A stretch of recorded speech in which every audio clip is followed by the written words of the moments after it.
par rendre grâce au Seigneur pour son grand amour, l'amour qu'il a pour nous, pour ses bontés, sa fidélité qui se manifeste dans nos vies chaque jour.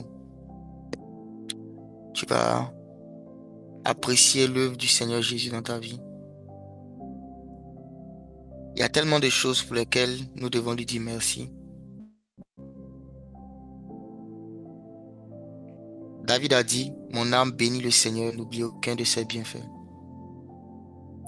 Il a aussi dit, compte les bienfaits du Seigneur, mon âme, compte ses bienfaits. Et après avoir dit, compte les bienfaits du Seigneur, il s'est rendu compte qu'il ne pouvait pas. Il a dit, le nombre de tes bienfaits est trop grand, je ne puis compter tes bienfaits, car le nombre est trop grand. Ça veut dire que si on prend le temps de penser aux bontés de Dieu, aux choses que Dieu fait pour nous, on ne pourra pas compter les bienfaits de Dieu dans nos vies, car le nombre est trop grand. Voilà pourquoi, pour ceux dont tu peux te rappeler, comme la santé, la vie, la force, la nouvelle naissance, la connaissance que tu as de Dieu, la famille spirituelle que tu as, toutes ces choses, ce sont les bienfaits de Dieu. Tu vas lui dire merci. Papa, ce matin, nous voulons te dire merci. Merci pour tous tes bienfaits. Seigneur, même quand j'essaie de compter, comme David, je me rends bien compte que tes bienfaits sont trop grands pour être numérotés. Il est difficile pour nous, il est difficile pour moi de compter tous les bienfaits que tu as donnés, que tu as manifestés dans ma vie. C'est pourquoi ce matin, je veux prendre le temps d'apprécier qui tu es et ce que tu as fait. Seigneur, tout ce que je suis, tout ce que je vis, tout ce que j'ai n'est que la conséquence, le reflet de ton grand amour et de ta fidélité. Ce matin, je veux te dire merci. Merci pour la vie physique. Merci pour la vie éternelle que tu m'as donnée au travers de ton Fils. Merci pour la santé. Merci, Père, pour la capacité de te connaître, la capacité de t'aimer, la capacité de te servir. Selon qu'il est écrit que nul ne vient à moi si le Père ne l'attire. Merci parce que tu m'as attiré à toi. Tu m'as accordé la grâce de croire, la grâce de recevoir l'esprit de sainteté. Merci parce que tu as écrit mon nom dans le livre de vie et que jamais tu ne l'effaceras. Merci parce que j'appartiens à la cité éternelle, parce que j'appartiens à la nouvelle Jérusalem, à l'assemblée des premiers-nés. Merci parce que tu as fait de moi un membre de ton corps, parce que tu m'as fait asseoir avec toi dans les lieux célestes, au-dessus de toute autorité, de toute domination, de tout nom qui peut se nommer. Merci parce que tu m'as donné accès à ta présence en tant que mon souverain sacrificateur. Tu as pris ton sang et tu l'as emmené dans le tabernacle céleste qui n'a pas été fait de main d'homme. Et tu as ouvert un chemin. Et à cause de ton sang, j'ai accès au lieu secret du Père. Et maintenant, je peux demeurer dans le lieu secret. Parce qu'avec ton sang, tu as ouvert le chemin. Tu as déchiré le voile. Merci, Seigneur Jésus. À toi soit l'honneur, la louange et la gloire. Merci pour ce matin, de ce que tu nous révèles encore, ta sagesse. Merci parce que tu nous parles encore de toi. Tu nous apprends à te connaître davantage. Afin que, Seigneur, nous ne soyons pas ignorants de l'identité, de la nature de celui qui nous a sauvés, de la puissance, de la force de celui qui nous a rachetés. Merci encore pour tous mes frères, pour toutes mes sœurs connectées ce matin. Merci pour la vie qui est sortie de toi et qui nous a touchés, nous tous qui sommes ici. Et nous célébrons la vie que tu nous as donnée. Nous te célébrons toi, l'auteur de la vie. À toi ce soir l'honneur et la louange. Par ton esprit, ce matin, enseigne-nous, parle-nous, guide-nous, introduis-nous dans la profondeur de ta parole. Nous voulons passer un temps dans ta présence et nous savons que tu es déjà là, car tu as dit, tu nous as promis que lorsque 2 ou 3 sont rassemblés en ton nom, tu es là. Et parce que tu n'es pas un homme pour mentir, parce que tu ne mens jamais, parce que de ta bouche ne peut sortir le mensonge et la fausseté, nous savons que tu es là ce matin. Et parce que tu es là, nous savons que nous allons expérimenter la sagesse et la puissance de Dieu. Merci encore, Père. Merci encore, Papa. Au nom de Jésus que nous avons prié. Amen. Amen, amen. Donc, nous sommes là ce matin pour puiser la sagesse des proverbes. Puiser la sagesse des proverbes. Et il y a quelques jours, j'avais annoncé que le long de cette année-là, on allait explorer profondément l'identité de Jésus-Christ. Car après plusieurs années de marche avec Dieu, je me suis rendu compte que le but même de la vie chrétienne, c'est de connaître Dieu le Père et Dieu le Fils. Le Seigneur Jésus-Christ a dit dans Jean 17, le verset 3, Or la vie éternelle, c'est qu'ils te connaissent toi, le seul vrai Dieu, et celui que tu as envoyé, Jésus-Christ. Or la vie éternelle, c'est qu'ils te connaissent, le Père, et celui que tu as envoyé, Jésus-Christ, le Fils. Donc la vie éternelle n'est pas simplement l'incapacité de mourir spirituellement. La vie éternelle n'est pas simplement le fait d'aller dans un lieu qu'on appelle le ciel après la mort physique afin d'y passer son éternité.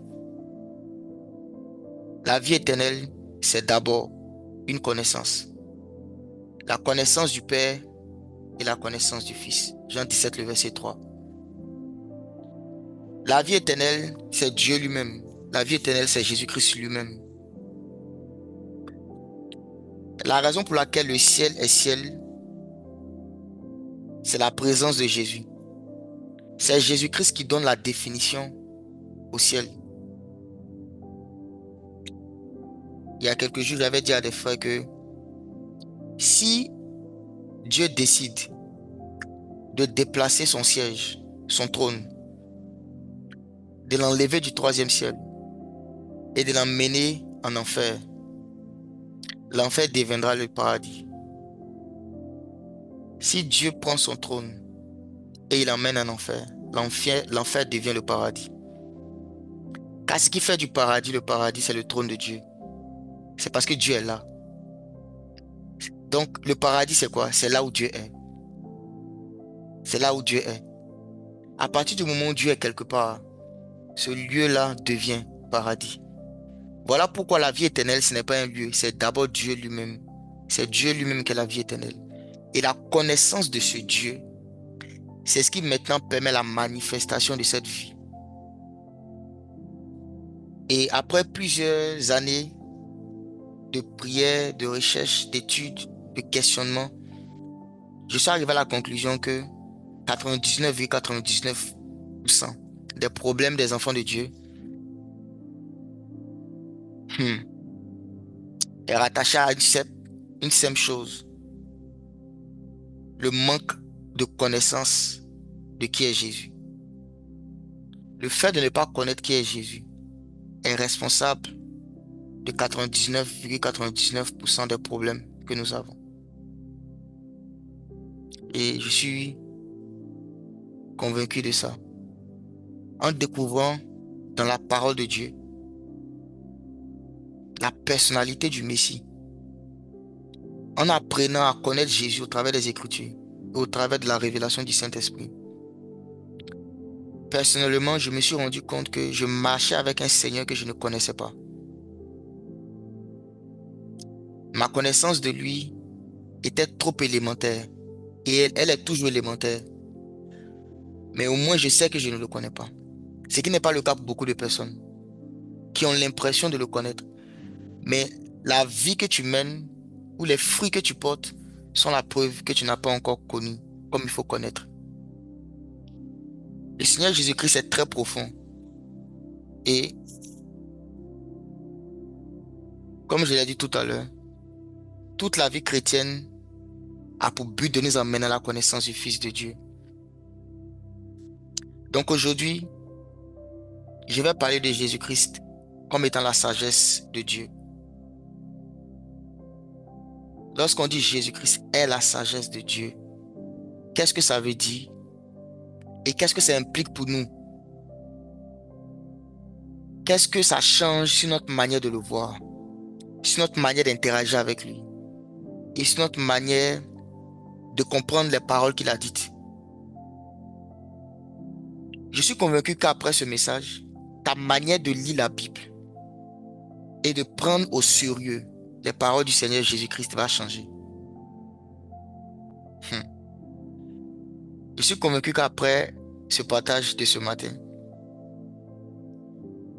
la Bible ne sera plus pour toi un livre. La Bible sera pour toi une recette. Les évangiles ne seront plus pour toi des récits. Les évangiles deviendront pour toi la nourriture, la véritable nourriture. Il a dit dans Jean 6, le verset 57, celui qui me mange vivra par moi. Il dit, celui qui me mange vivra par moi. Donc, on va apprendre à manger Jésus. Mais pour pouvoir bien le manger, quand il dit manger Jésus, c'est manger sa parole. Il faut qu'on comprenne ce que signifie Jésus-Christ, la sagesse de Dieu. On va lire Proverbe chapitre 8, verset 1 à 10. Ça une longue lecture. Proverbe 8, verset 1 à 10. Et à partir des proverbes, on va tirer la sagesse. Ce qui est Jésus. Jésus-Christ, la sagesse de Dieu. On y va. La sagesse n'écrit-elle pas? L'intelligence n'élève-t-elle pas sa voix? C'est au sommet des hauteurs, près de la route. C'est à la croisée des chemins qu'elle se place. À côté des portes, à l'entrée de la ville, à l'intérieur des portes, elle fait entendre ses cris. Donc, il nous explique ici les lieux dans lesquels la sagesse se trouve. Et en grosso modo, il est en train de dire que la sagesse se trouve partout. Elle se trouve au sommet des hauteurs, elle se trouve près de la route, à la croisée des chemins, à côté des portes, à l'entrée de la ville, à l'intérieur des portes. Elle fait entendre ses cris. En d'autres termes, la sagesse est présente partout. Une parenthèse ici avant que je ne continue la lecture. Cela veut dire que dans tout ce qu'il y a autour de toi, dans tout ce à quoi tu as accès, tu peux tirer la sagesse. Tout élément qu'il y a autour de toi, ton environnement, peu importe l'environnement dans lequel tu te trouves, Dieu a mis dans cet environnement-là la sagesse de Dieu. La sagesse se trouve partout. Et tu peux la trouver partout. La sagesse n'est pas seulement dans la Bible, comme je l'ai dit plusieurs fois. Car dans Romains chapitre 1, à partir du verset 20, l'apôtre Paul dit que les perfections invisibles de Dieu, sa divinité, sa puissance éternelle, se voient comme à l'œil lorsqu'on considère l'ensemble de ses ouvrages. Donc dans l'ensemble des ouvrages de Dieu, on peut percevoir les perfections invisibles de Dieu. Et parmi les perfections invisibles de Dieu, il y a la sagesse de Dieu. Ce qui veut dire qu'autour de nous, on peut voir la sagesse. On peut comprendre la sagesse. On peut tirer la sagesse. C'est une petite parenthèse. Je ne vais pas développer forcément sur cet aspect-là. Car ce n'est pas le but de mon partage de ce matin. Mais justement, je veux ouvrir votre esprit sur le fait que la Bible dit que la sagesse se trouve dans tout. Que ce soit une bonne chose qui t'arrive, une mauvaise chose qui t'arrive, il y a une sagesse que tu peux tirer. Que ce soit un bien, que ce soit un mal, il y a une sagesse que tu peux tirer. Donc, je continue le verset 4. Homme, c'est à vous que j'écris, et ma voix s'adresse au Fils de l'homme.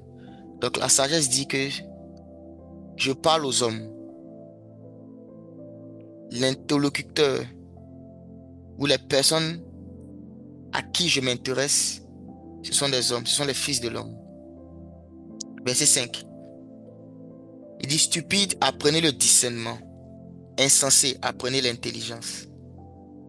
Écoutez, car j'ai de grandes choses à dire, et mes lèvres s'ouvrent pour enseigner ce qui est droit. Écoutez, car j'ai de grandes choses à dire, et mes lèvres s'ouvrent pour enseigner ce qui est droit. Donc la sagesse nous dit ici qu'elle a une bouche et qu'elle parle. Et quand elle parle, ce qu'elle veut, ce qu'elle attend de l'homme, des fils de l'homme, c'est qu'on l'écoute. La sagesse ne parle pas aux gens qui ne veulent pas écouter. Il y a une différence entre entendre et écouter.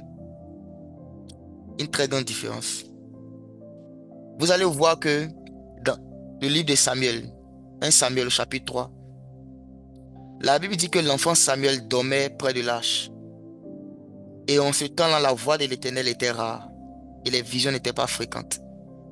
Et Samuel, pendant qu'il dormait, il a entendu la voix de la sagesse l'appeler Samuel. Samuel. Et il s'est levé. Et quand il s'est levé, il allait vers son père Élie. Et Élie lui a dit, ce n'est pas moi qui t'ai appelé. Et Samuel est allé se recoucher. Il a encore entendu la voix, Samuel, Samuel.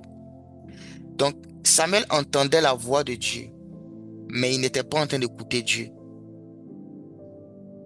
Entendre la voix de Dieu, c'est une chose qui arrive à tous les enfants de Dieu. Il n'y a aucun enfant de Dieu qui n'entend pas la voix de Dieu. Si tu es là connecté ce matin, que tu m'écoutes et que tu es né de nouveau, que tu t'es vraiment repenti de tes péchés, tu t'es baptisé, tu as reçu le Saint-Esprit et que tu marches avec Dieu, il est impossible pour toi de ne pas entendre la voix de Dieu. La voix de Dieu fait partie de ton ADN.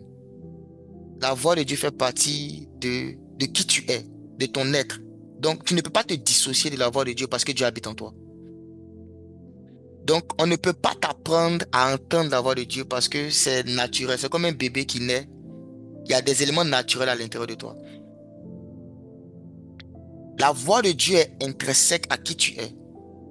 Donc, on ne peut pas t'apprendre à entendre la voix de Dieu. Tout comme on ne pouvait pas apprendre à Samuel à entendre. Dieu lui dit, Samuel, Samuel. Par contre, Samuel devait apprendre à écouter Dieu.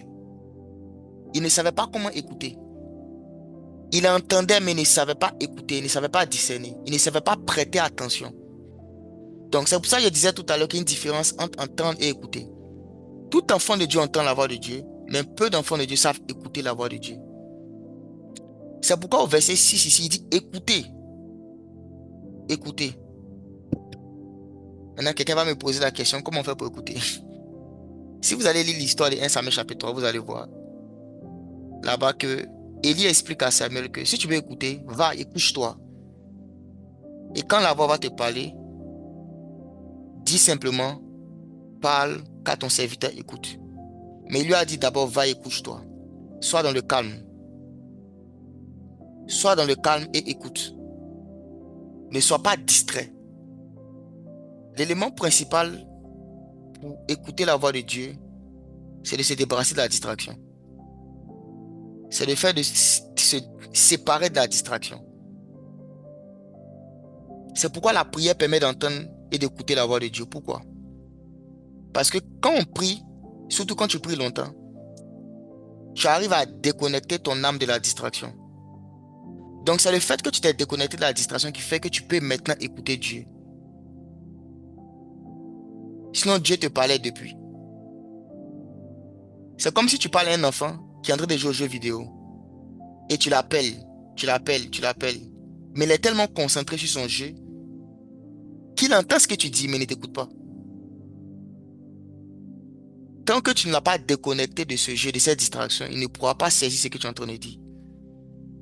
Donc, tout enfant de Dieu entend la voix de Dieu, mais il faut apprendre à écouter. Et écouter Dieu se fait facilement lorsque ton âme est dans le repos, lorsque tu n'es pas distrait dans tes pensées. C'est la seule chose qu'il te faut pour écouter Dieu. Donc, je reviens, ça c'était une parenthèse encore, je reviens sur mon texte. Il faut que je lis jusqu'au verset 10. Il dit, écoutez, car j'ai de grandes choses à dire. La raison pour laquelle vous devez écouter, c'est parce que j'ai de grandes choses à dire. Et mes lèvres s'ouvrent pour enseigner ce qui est droit. Donc, la sagesse dit que j'ai une bouche, j'ai des lèvres.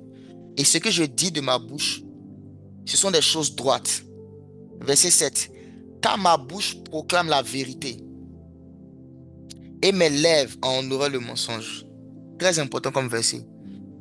Car ma bouche proclame la vérité et mes lèvres en auraient le mensonge. Verset 8. Toutes les paroles de ma bouche sont justes. Elles n'ont rien de faux ni de détourné. Toutes les paroles de ma bouche sont justes. Et ici, pendant qu'on lit le passage, c'est la sagesse qui parle. Mais nous savons tous que la sagesse de Dieu, c'est Jésus-Christ. Il y a plusieurs versets dans la parole qui nous le disent que Jésus-Christ est la sagesse de Dieu. Donc, la sagesse qui dit que toutes les paroles de ma bouche sont justes. Elles n'ont rien de faux ni de détourné.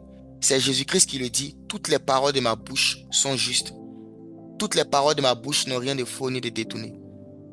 Verset 9. Toutes sont claires pour celui qui est intelligent et droites pour ceux qui ont trouvé la science. Toutes sont claires et droites. Préférez mes instructions à l'argent et la science à l'or le plus précieux. Donc, il y a un élément sur lequel la sagesse insiste le plus. C'est le fait que ces paroles sont justes, ces paroles sont droites, ces paroles n'ont rien de faux. Ces paroles ne contiennent pas de mensonges. Ces paroles ne sont pas détournées, ne sont pas tortueuses. Ces paroles sont claires. Ces paroles sont claires. Et pourquoi est-ce que j'insiste sur ces caractéristiques de ce qui sort de la bouche de l'être qu'on appelle la sagesse? Ok. C'est parce que inconsciemment, beaucoup d'entre nous, ces caractéristiques de la sagesse, on n'y croit pas. Et je vais expliquer pourquoi. On le dit de notre bouche, mais de notre manière de nous comporter, on n'y croit pas. On ne croit pas que toutes les paroles qui sont sorties de la bouche de Jésus n'ont rien de faux ni de détourné.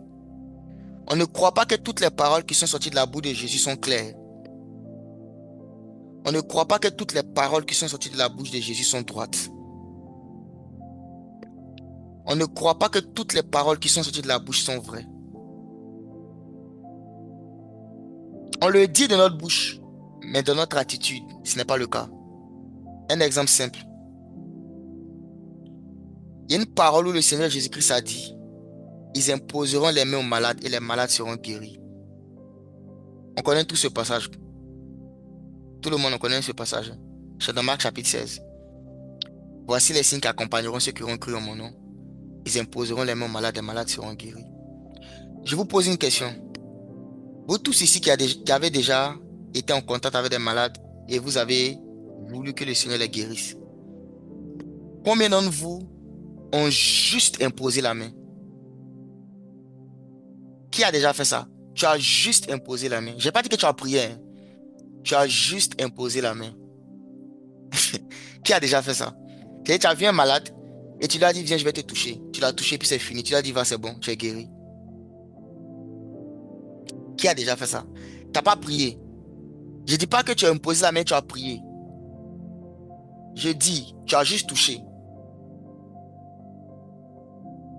Je ne dis pas que tu as touché et tu as prié. Je dis, tu as juste touché. Tu as juste touché sans prier. Il faut que j'ajoute ça. Sans prier. La plupart des gens, même quand ils imposent les mains, ils vont prier. La plupart. Je ne dis pas que c'est mauvais, hein. Je ne dis pas que c'est mauvais. Je vais juste révéler quelque chose. La plupart des gens, lorsqu'ils vont imposer les mains, ils vont quand même prier.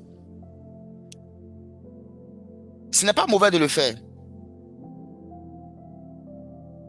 mais ça révèle quelque chose. C'est qu'on n'est pas sûr que si on touche simplement, il y aura la guérison.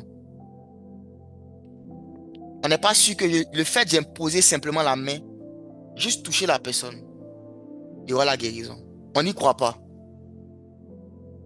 Et la raison pour laquelle on n'y croit pas, c'est parce qu'on ne connaît pas celui qui a dit ça. Celui qui a dit, vous imposerez les mains aux malades et les malades seront guéris. On ne sait pas vraiment qui il est. Donc parce que la connaissance qu'on a de lui est faible, on a l'impression qu'on doit forcément ajouter quelque chose à ce qu'il a dit pour avoir les résultats.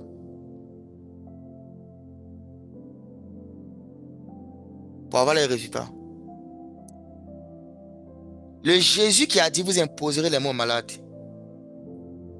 étant la sagesse de Dieu, la Bible dit que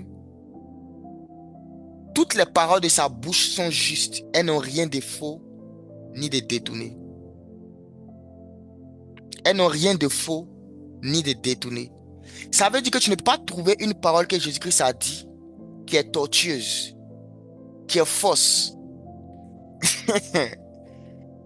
Si tu vois Jésus comme ça, comme quelqu'un qui ne peut jamais mentir, c'est-à-dire que la vérité n'est pas la vérité parce que c'est la vérité. La vérité est la vérité parce que Jésus a dit.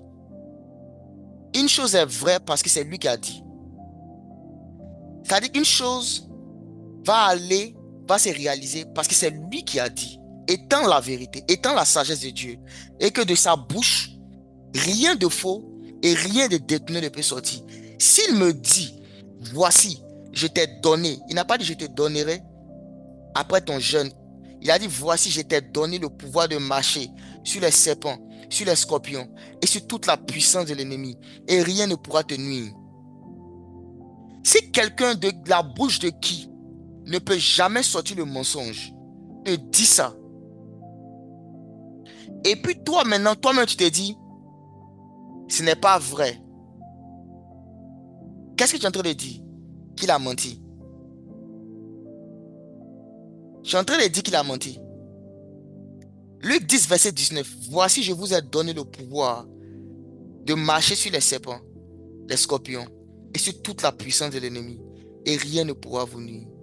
Mais combien de chrétiens aujourd'hui ont peur des démons, ont peur des sorciers, ont peur du diable, ont peur de la puissance des ténèbres et ont l'impression d'être faibles et croient être faibles devant les ténèbres.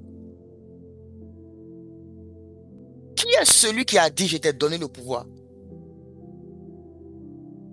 Il dit de sa bouche, il n'y a rien de tortueux qui ne sort. Ça veut dire que il n'est pas là pour t'embrouiller. Il dit toutes les paroles de sa bouche sont claires pour celui qui est intelligent.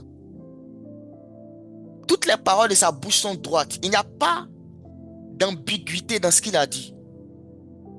Il dit je t'ai donné le pouvoir de marcher sur les serpents et les scorpions et sur toute la puissance de l'ennemi. Et de sa bouche, le mensonge ne peut pas sortir parce qu'il est la sagesse de Dieu. Regardez une chose. La vérité, ce qu'on appelle la vérité, c'est une chose très complexe. En fait, la vérité est une personne. Si là, je vous demande de regarder la couleur de l'habit que vous avez porté, vous allez voir la couleur, vous serez capable de voir la couleur. Certains me diront bleu, d'autres diront rouge, d'autres diront vert, d'autres diront noir. Ok. Ce que vous voyez, la couleur que vous voyez, la couleur de votre vêtement, est-ce que vous savez que si quelqu'un d'autre qui a une maladie qu'on appelle le daltonisme. Regarde votre vêtement qui a peut-être la couleur rouge. Il peut voir le même vêtement et dire que c'est vert. Parce que c'est ce qu'il voit. Ses yeux n'interprètent pas les couleurs. Son cerveau n'interprète pas les couleurs comme la majeure partie des gens. Le vêtement est rouge, mais quand il regarde le vêtement, il voit le vert. Mais si on demande à 10 personnes, c'est quoi la couleur du vêtement? Les personnes diront c'est rouge. On lui demande à lui, il dira que c'est vert. Parce que c'est vraiment ce qu'il voit. C'est pas qu'il veut mentir. Donc, entre les deux, quelle est la vérité? La vérité, c'est que le vêtement est rouge ou est-ce que le vêtement est vert? Quelqu'un pourra dire, on prend ce que la majorité dit. Mais c'est parce que la majorité dit ça que c'est forcément la vérité. Lui, il voit vert, toi, tu vois rouge. Qu'est-ce qui prouve que c'est pas toi qui as le problème? C'est nous, on dit qu'il y a un problème. Mais qu'est-ce qui prouve que c'est pas toi qui as le problème? Je donne cet exemple pour dire en fait que ce qu'on appelle la vérité dans le monde naturel, c'est quelque chose qui est, dans la majeure partie du temps, c'est relatif. C'est très relatif. Ça dépend de l'individu, ça dépend des circonstances, ça dépend de beaucoup de conditions. C'est ce que nous on appelle la vérité. Mais la vérité dont la parole de Dieu parle, qui est Jésus-Christ, ne dépend pas d'une circonstance. Parce que Christ est éternel. Christ est immuable, il ne change pas. Il est le même hier, aujourd'hui, éternellement. Et parce qu'il ne change pas, parce qu'il est le même, et parce qu'il est éternel, tout ce qu'il est et tout ce qu'il a dit est aussi immuable, éternel. Tout ce que Jésus-Christ a dit est la vérité. Pourquoi? Parce que ça ne change pas. En fonction de l'individu, ça ne peut pas changer. La vérité, c'est ce que Jésus-Christ a dit. La vérité, c'est ce que Jésus-Christ est. Tu peux même voir quelque chose. Tu peux voir le ciel, il est bleu pendant la journée. Mais les scientifiques te diront que le ciel n'est pas bleu. C'est ce que tu vois, mais ce n'est pas la réalité. Parce que tes yeux peuvent te tromper. Tes yeux peuvent te tromper. Donc, qu'est-ce qui est sûr? Qu'est-ce que sur quoi on peut bâtir quelque chose de sûr? C'est la parole de Dieu. C'est le roc. C'est le fondement de toute chose. C'est la parole de Dieu qui a fondé la terre, qui a établi les cieux. C'est la parole de Dieu qui est le fondement de toute œuvre, de toute bâtisse, qui est solide. Donc, quand on dit que Jésus-Christ est la vérité, ça ne veut pas juste dire que Jésus-Christ est une personne dont le nom est la vérité. Non, ça veut dire que toutes les paroles qui sont sorties de sa bouche ne peuvent pas être fausses. Il est impossible qu'il dise quelque chose qui sera faux. Il dit, toutes sont claires pour celui qui est intelligent. Toutes les paroles de ma bouche sont justes. Elles n'ont rien de faux ni de détourné. Il n'y a aucune parole qui est sortie de sa bouche qui est fausse. Même si tu as l'impression que ça ne correspond pas à ce que tu vis. Même si tu as l'impression que ça ne correspond pas à ton quotidien. Ton quotidien n'est pas la preuve de la véracité ou du manque de véracité de la parole de Dieu. Ton quotidien n'est pas ce qui prouve ou ce qui ne prouve pas la parole de Dieu. La parole de Dieu est vraie parce que c'est Jésus-Christ qui a dit. C'est parce que ça vient de lui et qu'il est la sagesse de Dieu. Il est impossible qu'il dise quelque chose qui est faux, qui devient faux. Il est impossible qu'il te dise quelque chose et c'est faux. C'est impossible. Et quand tu comprends ça et que tu lis que voici, je t'ai donné le pouvoir de marcher sur les serpents et les scorpions et sur toute la puissance de l'ennemi. Il est impossible que ce soit faux. Ça veut dire quoi? Que j'ai vraiment la puissance. Il est impossible que ce qu'il a dit soit faux. Pourquoi? Car il est la sagesse de Dieu. Toutes les paroles de ma bouche sont justes. Elles n'ont rien de faux ni de détourné. Car ma bouche proclame la vérité et mes lèvres ont honoré le mensonge. Jésus-Christ ne peut pas mentir. Donc voici un choix que tu as. Toi qui m'écoutes. Quand tu lis les évangiles et qu'il a dit quelque chose, tu peux soit regarder comme ça et puis dire ok ça c'est vrai mais bon. Et puis commencer à argumenter.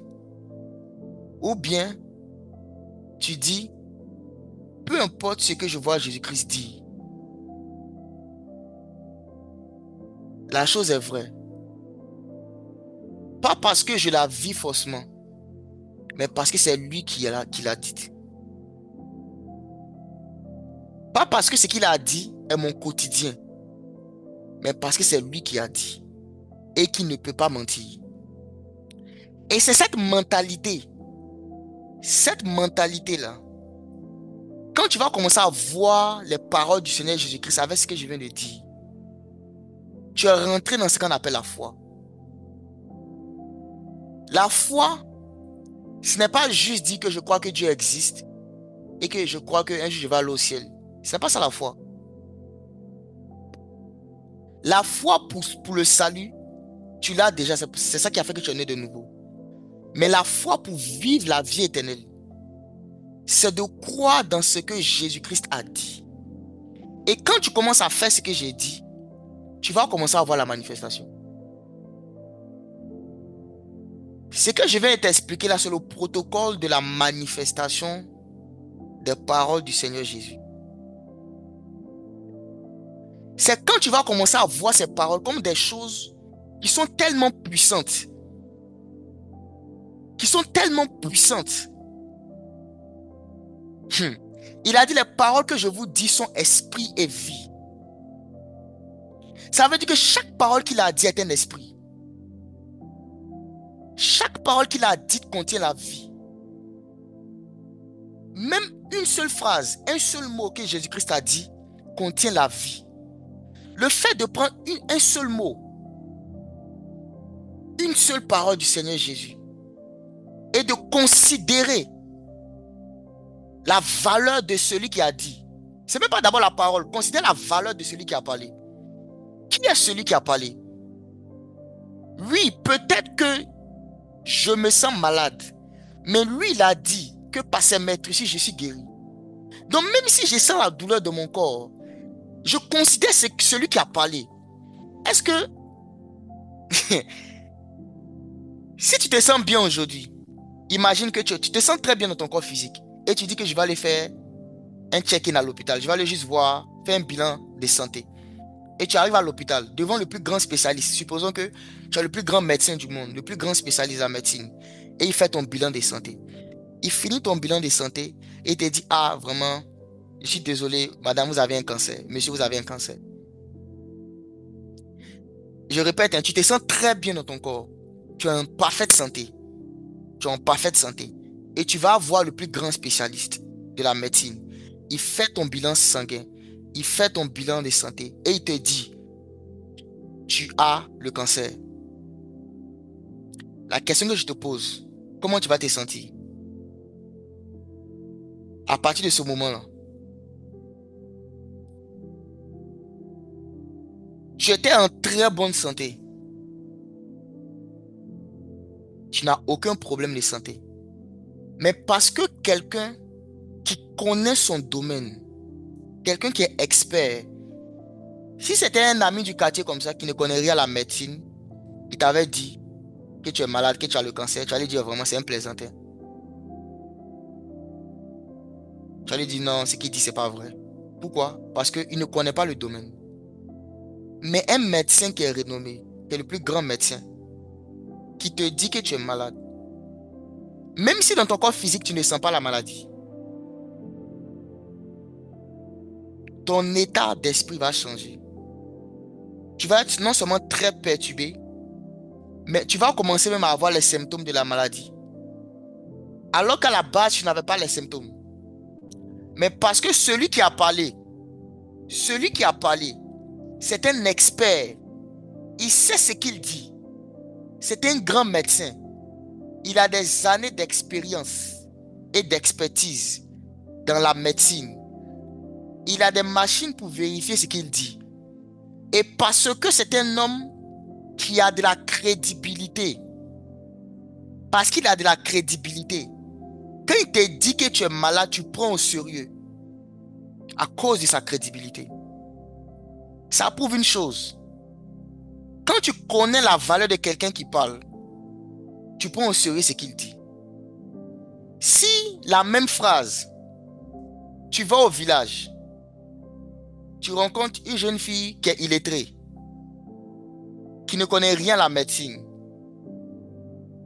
et elle te dit que tu es malade, que tu as telle maladie, alors que tu te sens bien dans ton corps, tu ne vas pas prendre ça au sérieux. Tu ne prendras pas au sérieux. Pourquoi? Pas, c'est la même phrase que les deux personnes t'ont dit, mais à cause de ce qu'elle représente dans le domaine dans lequel elle te dit ça. Elle n'a pas d'expertise. Elle ne connaît pas, elle n'a fait aucune radio. Elle n'a pas de machine pour vérifier quoi que ce soit. Donc, ce qu'elle dit n'a pas de poids, n'a pas de valeur à cause de qui elle est. Donc, si tu sais vraiment qui est Jésus, que Jésus-Christ est la sagesse de Dieu et qu'il ne peut pas mentir, qu'il est le médecin des médecins, il est le tout-puissant. Il est le tout-puissant. T'as dit, quand on dit tout-puissant, ça veut dire que quand on dit que Dieu est tout-puissant, ça veut dire que quand même Dieu te regarde et puis il dit quelque chose, la chose est vraie, pas parce que c'était vrai à la base, mais parce que Dieu a dit. Dieu voit les ténèbres à la surface de la terre. Et Dieu regarde les ténèbres, il dit, ok, qui est la lumière? Et parce que c'est Dieu qui a parlé, la lumière fut. La lumière fut. Donc quand tu es conscient que celui qui a parlé, il est tout puissant, il est plus grand que le plus grand médecin de la terre. Maintenant, je reviens encore sur mon exemple. Supposons que tu as eu un médecin en Côte d'Ivoire qui n'est pas forcément le meilleur de son domaine. Il te dit que tu as le cancer après certaines analyses qu'il a faites. Et tu commences à avoir peur. Et après ça, tu voyages. Tu vas par exemple aux États-Unis. Et tu rencontres le plus grand expert de cancer au monde. Ou bien dans un pays développé, pas forcément les États-Unis. Et il te refait un test. Il refait toute une batterie de tests. Et il te dit que tu n'as rien. Que tu n'as pas de maladie. Qui est-ce que tu vas croire? Qui est-ce que tu vas croire? Jésus-Christ, la sagesse de Dieu. Je vous pose la question, hein. Tu as deux cas comme ça. Il y a un médecin qui est moins qualifié, qui te dit que tu as une maladie. Et tu vas chez un autre qui est plus expérimenté, qui a plus de moyens technologiques et techniques. Et il te dit, après avoir réalisé lui ses tests, tu n'as rien. Tu n'es pas malade. Qui est-ce que tu vas croire? Celui qui est le plus expérimenté. Ok. L'expert forcément. Ok. Tout le monde dit le plus qualifié. Super. Jésus-Christ, la sagesse de Dieu, c'est le médecin le plus qualifié. Il n'est pas ignorant de ce qu'on appelle la médecine. Il est l'auteur de la santé. Il s'appelle Rapha. Il s'appelle Rapha, le Dieu qui guérit. Il est l'auteur. Si lui te dit, par mes maîtresses, tu es guéri, et que tu crois en ça,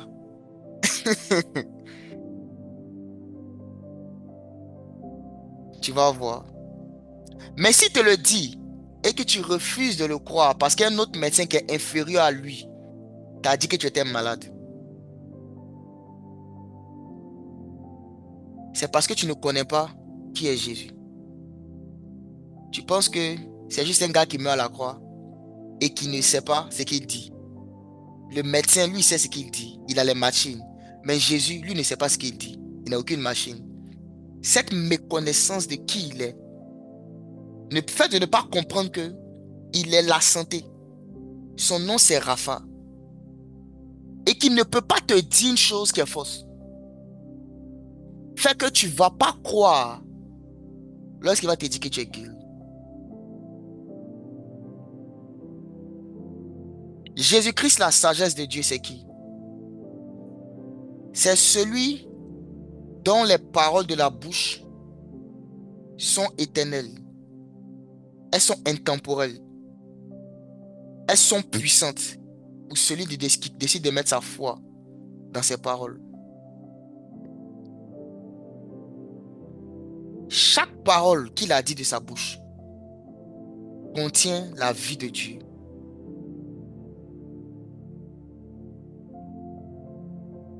Contient la vie de Dieu. Regardons un passage dans Proverbe 4, rapidement. Le verset 20. Verset 20 à 22. Regardez ce qu'il dit. Mon fils, sois attentif à mes paroles. Vous voyez encore? Attentif. Écoute. Prendre au sérieux. Le problème de beaucoup d'enfants de Dieu, ils ne prennent pas au sérieux les paroles du Seigneur Jésus. On ne le prend pas au sérieux. On ne le prend pas au sérieux. Tu les vois de jour comme de nuit dire des choses qui contredisent ce que Jésus a dit. On ne prend pas au sérieux. Pourquoi? Parce qu'on n'est pas attentif à celui qui a parlé. On a l'impression que bon, c'est juste écrit dans la Bible, c'est un verset de la Bible, ok, c'est bon. C'est juste la Bible. Non, ce n'est pas juste la Bible. C'est Dieu fait chair qui a dit des paroles. Est-ce que vous voyez la valeur, j'ai envie de dire la préciosité, je ne sais pas si c'est un mot, mais la puissance et la valeur des paroles qu'on a, qui sont sorties de la bouche de Dieu. Il dit prête attention. Le premier, c'est l'attention. Les paroles sont là, mais on ne prête pas attention. Il dit, mon fils, sois attentif à mes paroles, prête l'oreille à mes discours. Qui ne s'éloigne pas de tes yeux, garde-les dans le fond de ton cœur. Car c'est la vie. Il dit, car c'est quoi? C'est la vie pour ceux qui les trouvent. C'est la santé pour tout le corps. Car c'est la vie pour ceux qui les trouvent. C'est la santé pour tout le corps. Proverbe 4, verset 20 à 22. C'est la santé pour tout le corps. Depuis que le Seigneur m'a fait comprendre ça, j'ai arrêté de lire la Bible, surtout les paroles du Seigneur Jésus-Christ rapidement. À chaque fois que je dois lire une chose qu'il a dit de sa bouche, je dis à moi-même, à mon être, à mon esprit, à mon âme et à mon corps, sois concentré, car Dieu est sur le point de parler. Sois attentif, car Dieu est sur le point de parler. Ne sois pas distrait, parce que tu peux entendre, mais tu ne vas pas écouter. Ne sois pas distrait, car Dieu est sur le point de parler. Et tout ce que Dieu dit est vrai. Tout ce qui sort de sa bouche est vrai. Il a dit, en envoyant ses disciples, celui qui vous écoute m'écoute, et celui qui vous reçoit me reçoit. Et parce que ça c'est vrai, si j'ai dit un démon sort, ce n'est pas ma voix qu'il entend, il entend la voix de Jésus.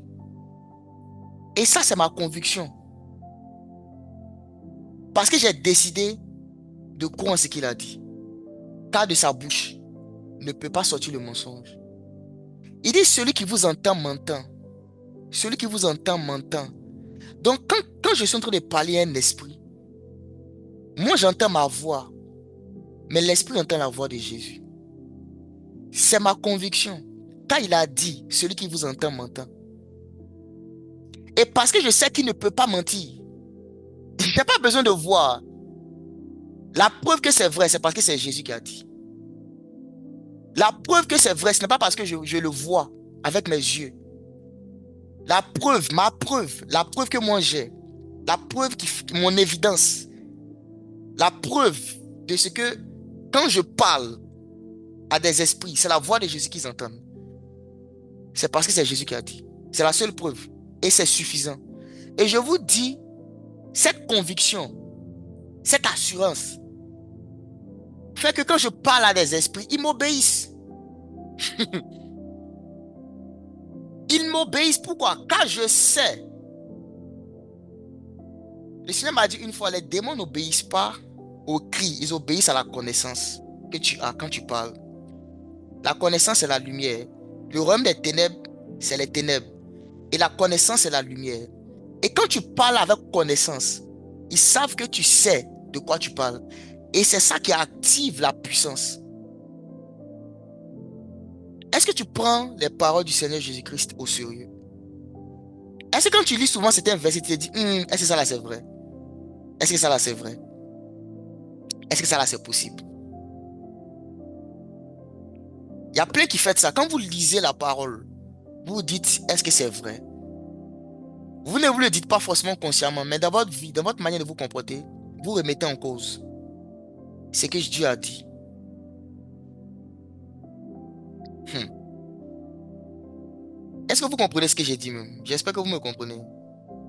Je vais changer votre manière d'approcher la Bible à partir d'aujourd'hui. Et de voir Jésus-Christ, la sagesse de Dieu, dans tout ce que, quand vous lisez les Écritures, cette révérence, cette attention, cette attitude de cœur, de je viens écouter Dieu en train de me parler. Je suis sérieux, car je sais que celui qui est en train de parler, ce n'est pas n'importe qui. Lisons rapidement Psaume 103, le verset 20. Psaume 103, le verset 20. Qu'est-ce qu'il dit? Bénissez l'Éternel, vous ses anges, qui êtes puissants en force et qui exécutez ses ordres en obéissant à la voix de sa parole. Il dit, bénissez l'Éternel, vous ses anges, qui êtes puissants en force et qui exécutez ses ordres en obéissant à la voix de sa parole. La Bible dit deux choses par rapport aux anges. C'est que les anges sont puissants en force et ils exécutent les ordres de Dieu en obéissant à la voix de sa parole. Donc c'est le fait d'obéir à la voix de la parole de Dieu qui les rend puissants et qui leur donne la capacité d'exécuter les ordres de Dieu. Et dans la Lutte seconde, c'est écrit en obéissant. Mais en fait, si vous lisez la King James en anglais, ce n'est pas vraiment en obéissant. Le mot qui est traduit ici, c'est en faisant, en prêtant attention, en étant attentif à la voix de sa parole. Ce n'est pas d'abord dans le fait de faire, ça commence d'abord dans le fait d'être attentif. Dans l'anglais, c'est hearkening to the voice of his word. C'est en étant attentif.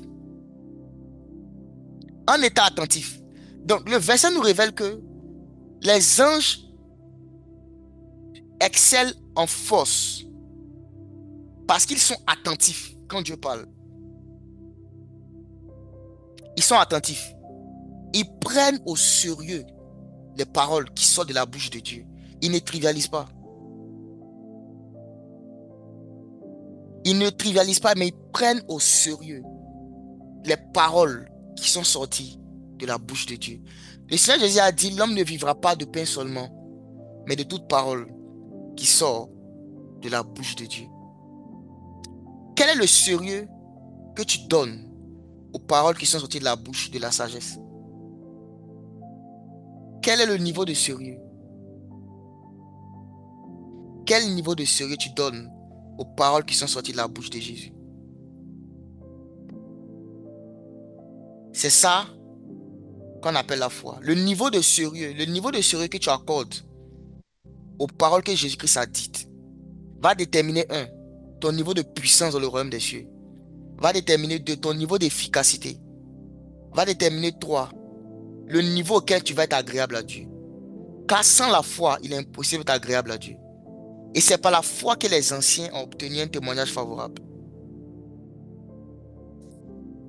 Mais tu ne pourras pas prendre au sérieux ce que Jésus a dit si tu ne connais pas Jésus-Christ comme étant la sagesse de Dieu. Et que de sa bouche ne peut pas sortir le mensonge. De sa bouche ne peut pas sortir un langage détourné. Il n'est pas là pour t'embrouiller. Il n'est pas là pour te cacher des choses, pour te dire des choses qui ne sont pas vraies. Voici une chose que j'avais avant. Quand je lisais certains passages, je me disais, ok, c'est vrai que le passage est vrai, mais bon, le Seigneur n'a pas tout dit. Il y a des choses qu'il ne nous a pas tout dit. Il a caché certaines choses. Il y a des conditions qu'il n'a pas données. Voici comment je voyais avant. Jusqu'à ce que je tombe sur ce passage de Proverbe 8, où il dit que lorsqu'il parle, ce n'est pas détourné. Hmm. Il ne cherche pas à t'embrouiller. Dieu a rendu sa parole, Dieu a fait en sorte que sa parole soit même compréhensible par un enfant. Ça veut dire quoi? Quand tu lis une parole du Seigneur Jésus-Christ et que ta compréhension est tellement compliquée qu'un enfant ne peut pas comprendre, c'est que tu n'as pas bien compris. Je répète, si tu lis une parole du Seigneur Jésus et que la compréhension que tu as de cette parole est telle qu'un enfant ne peut pas comprendre, c'est que tu n'as pas compris ce qu'il a dit. Parce qu'il a dit aussi que le royaume des cieux, c'est pour ceux qui ressemblent aux enfants. C'est pour ceux qui ressemblent aux enfants. Si ta compréhension, si tu dis à un enfant, je t'ai donné le pouvoir de faire telle chose, l'enfant, il n'est pas là pour réfléchir, faire des calculs. Tu lui as dit ça, il a compris ça, il met ça en pratique. Mais l'adulte, il va comme ça faire des raisonnements. Mais et tel témoignage que j'ai entendu, et tel rêve que j'ai fait, et telle expérience que j'ai eue, et telle chose qui m'est arrivée, et telle chose qui est arrivée à ma maman, et telle chose qui est arrivée à mon papa. Et tous ces raisonnements-là vont faire que tu vas éteindre la parole. Oui, toutes ces choses te sont arrivées. Mais la raison pour laquelle ces choses te sont arrivées, c'est parce que tu n'as pas encore cru. Tu n'as pas encore cru en la parole là. Tu as déjà lu, mais tu n'as pas encore cru. Jusqu'au jour où tu décides vraiment de prendre au sérieux ce que Jésus a dit. Et de ne plus lire la Bible comme un livre historique, comme un récit. Mais de prendre les Écritures et de faire attention. Chaque parole.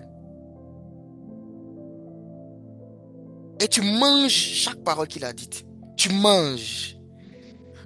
Et j'avais commencé à faire ça avec le livre de Jean. Et j'ai commencé à lire à Jean chapitre 1. Même quand il a dit aux disciples, que cherchez-vous? Même cette parole, que cherchez-vous? Tu manges ça. Même qu'il a dit, venez et voyez. Du moment où c'est Jésus qui a parlé, ce qu'il a dit contient la vie et la puissance de Dieu. Ne laisse plus tes émotions, ne laisse plus tes expériences passées définir ton avenir, ton futur. Laisse Jésus le faire. Et Jésus le fait au moyen de sa parole. Toutes les choses qui sont écrites dans la Bible que Jésus-Christ a dites sont aussi vivantes et valides aujourd'hui qu'elles étaient à l'époque. Quand Jésus était devant les disciples, les apôtres, et il leur a dit, en mon nom vous chasserez les démons. Cette parole-là, elle n'est pas restée dans le passé. Elle est aussi présente, elle est aussi vivante, elle est aussi puissante aujourd'hui qu'elle était dans le passé. Pourquoi? Parce que celui qui a dit ça, il est vivant. Parce que celui qui a dit ça, il est tout puissant. Parce que celui qui a dit ça, il est éternel. Parce que celui qui a dit ça est la sagesse de Dieu. À partir d'aujourd'hui, quand tu vas lire la Bible, principalement les évangiles, et tu vas voir Jésus en train de parler, il faut que ton niveau de sérieux et d'attention soit multiplié. Et chaque chose qu'il va te dire, qu'il va dire, mets dans ton cœur, accepte dans ton cœur que c'est la vérité. Si le diable t'emmène des exemples pour te dire, pour t'expliquer pourquoi est-ce que ce n'est pas vrai, dis au diable qu'il n'est pas plus que qu'en fait c'est un menteur, là c'est un, et que toi ta vie personnelle n'est pas la preuve que la parole de Dieu est fausse. Que les expériences que tu as eues là ne prouvent en rien que la parole de Dieu est fausse. Les expériences que tu as eues n'étaient que la conséquence de ton manque de connaissance. Mais aujourd'hui, tu comprends que Jésus-Christ étant la sagesse de Dieu, de sa bouche, le mensonge ne peut pas sortir. Il ne peut pas mentir, il ne peut pas. Même s'il essaie de mentir, ça va devenir la vérité. Même s'il essaie de mentir, ça va devenir la vérité. Même s'il essaie de dire une chose qui n'est pas là, la chose vient. À partir du moment où c'est lui qui a dit, même si la chose n'est pas là, du moment où c'est lui qui a dit, la chose va venir à l'existence. Pourquoi?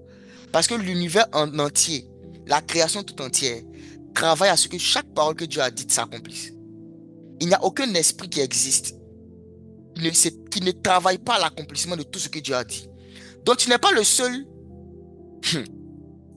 Même la mer, le vent, les arbres, toute la terre, l'univers travaillent. Une fois que Dieu a dit une parole, eux tous s'accordent, ils se soumettent pour accomplir cette parole. Parce que c'est Dieu qui a dit. Parce que c'est Dieu qui a dit. C'est Dieu qui a dit. Tout esprit méchant, tout sorcier qui va faire l'erreur de t'attaquer,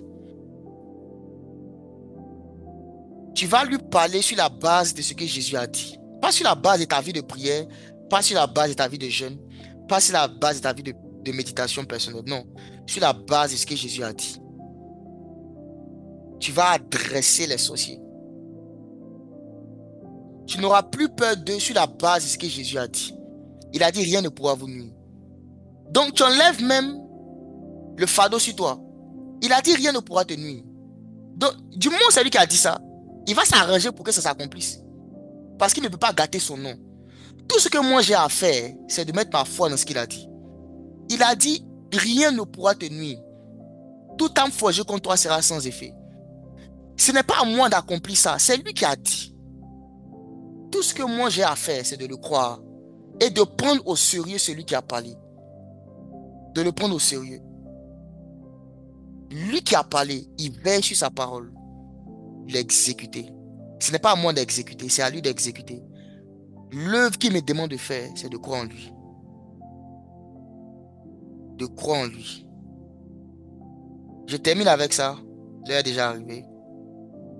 Si ton cœur te dit que c'est difficile de le faire, de croire en Jésus, alors retourne dans le monde. C'est mieux de retourner dans le monde. Parce que si tu ne peux pas croire en ce qu'il a dit, comment tu crois qu'il te donne la vie éternelle alors? C'est sur quelle base tu sais que tu es sauvé? C'est sur quelle base tu sais que tes péchés sont pardonnés? Si c'est Jésus qui est mort pour tes péchés, c'est un menteur. Alors il n'est pas mort pour tes péchés, alors lui-même c'est un menteur, c'est un faux en fait. Donc il faut retourner dans le monde. Si c'est Jésus qui a dit ça, il a menti et qui s'est trompé et que ce qu'il a dit là, ce n'est pas vrai, ou bien c'est vrai en fonction, alors c'est un menteur. Et si c'est un menteur, le salut qu'il nous a apporté est sans effet. Ça n'a plus de valeur. Mais si tu sais que tu es sauvé et que Jésus-Christ est vraiment le Fils de Dieu et qu'il est vraiment venu et qu'il est mort à la croix, il est enseveli, il est ressuscité et que tu sais qu'il t'a délivré de tes péchés, alors, toutes les choses qu'il a dites sont vraies. Alors tout le reste est vrai. Et si tout le reste est vrai, je vais commencer aujourd'hui à me comporter et à parler et à penser comme si tout le reste de ce qu'il a dit était vrai. Et je ne vais plus laisser mes expériences passer, les témoignages des gens, la vie des gens, venir changer ma conception et ma vision de ce que Dieu a dit. Peu importe ce que les gens disent, moi je crois qu'un chrétien ne peut jamais tuer un sorcier. Si un sorcier a tué quelqu'un, je ne sais pas qui il était. Moi je crois, car Jésus a dit, rien ne pourra vous nuire. C'est ma foi. Et ce qu'il a dit est plus vrai que les expériences des gens. Parce que s'il a menti sur ça, alors il a menti sur tout le reste. Alors il n'est plus le Fils de Dieu, alors il n'est plus saint. Alors il n'est plus juste.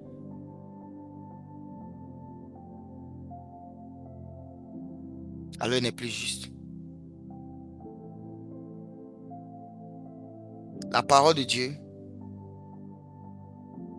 c'est ce qu'il y a de plus vrai sur la terre. Il n'y a rien de plus vrai que la parole de Dieu. Et celui qui vit par la parole de Dieu va expérimenter la parole de Dieu. Que Dieu vous bénisse. C'était ça que je voulais partager ce matin. Prenez le temps de réécouter après et de repenser vraiment à la personnalité de Jésus. Qui il est vraiment? Qui il est vraiment? Et en fonction de la position qu'il a, quel est l'impact de ses paroles? Quelqu'un de son niveau, quand il parle, qu'est-ce que ça implique? Pour moi, qu'est-ce que ça implique? Parce que quand il a dit, en mon nom, vous chasserez les démons ont aussi entendu ça. Satan a aussi entendu ça. Tout le monde a entendu ça. Tout le monde sait ça. La seule personne qui ne sait pas, c'est toi qui as du mal à chasser les démons. C'est toi. C'est la seule personne qui ne sait pas ça. Tout le monde sait ça. Toute la création le sait. Et toute la création est prête à obéir à ça. Sauf toi qui ne sais pas ça, qui n'y croit pas. Je vais m'arrêter là. Je pense qu'il ne va jamais finir. Je vais continuer. Que Dieu vous bénisse abondamment. On va prier simplement et puis on va partir. L'heure est déjà arrivée. Tu vas demander au Seigneur. Tu vas lui dire, Seigneur Jésus, je ne veux plus te voir. Je ne veux plus te voir comme juste un personnage dans la Bible. Je ne veux plus voir tes paroles comme juste des versets de la Bible. Je veux voir tout ce que tu as dit. Aide-moi à valoriser et avoir le poids, la portée, l'importance et la valeur de tout ce que tu as dit et tu as enseigné. Ne me laisse plus par mes pensées, mes paroles et mes actions contredire ce que tu as dit. Prions le Seigneur. Père, ce matin nous te prions. Nous avons compris le poids et la puissance de ta parole. Et nous ne voulons pas vivre une vie où nous te contredisons. Non. Nous ne voulons pas vivre une vie où dans nos pensées, nous contredisons ce que tu as dit. Alors que tu as dit que tu nous as donné la puissance, dans nos pensées, nous pensons le contraire. Et ce faisant, nous contredisons la vérité. Le seul vrai Dieu, le seul Dieu sage, qui est plus sage que tout, qui est la sagesse. Nous tout contredisons dans nos pensées, dans nos paroles et nos attitudes. Ce matin, nous voulons changer cela. Nous voulons, Père, être des personnes qui te font plus confiance à toi qu'en nous-mêmes. Apprends-nous à plus compter sur toi, à faire plus confiance en ta parole qu'en nous-mêmes, qu'en nos propres expériences, qu'en nos propres choix. Aide-nous à voir tes paroles des trésors, comme des trésors. À ne pas voir la Bible comme un livre lambda qu'un bon chrétien doit lire avant de dormir chaque soir. Non, mais à voir ce livre et à voir les paroles qui sont contenues dans ce livre comme de l'or, comme une richesse, comme une puissance. Père, nous te disons merci de ce que tu le fais. À toi seul soit l'honneur, la louange et la gloire au nom puissant de Jésus. Amen. Amen. Que Dieu vous bénisse abondamment. On continue demain par la grâce du Seigneur sur le même sujet. Passez une excellente journée et mettez en pratique ce que nous avons dit. Bye.